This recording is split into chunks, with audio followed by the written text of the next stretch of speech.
Hello, welcome to Think Big Digital.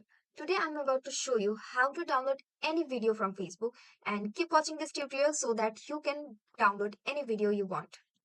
For the first step, I'm going to open my Microsoft Edge and go to facebook.com.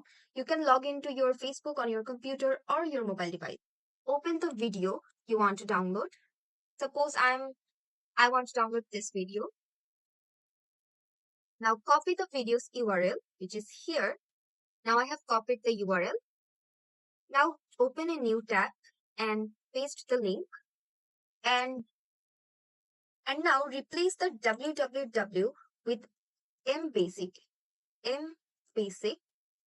dot, and now just enter. Now choose the first option here. This will prompt bare bones version of the Facebook page and the video. Now again paste the URL here.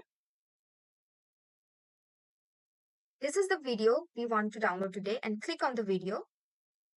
Now just right click on the video and select Save Video As. Now save. You can see I have already downloaded this video by following this tutorial. Now you can download any video from Facebook by following these steps. This is it for today. See you in the next video.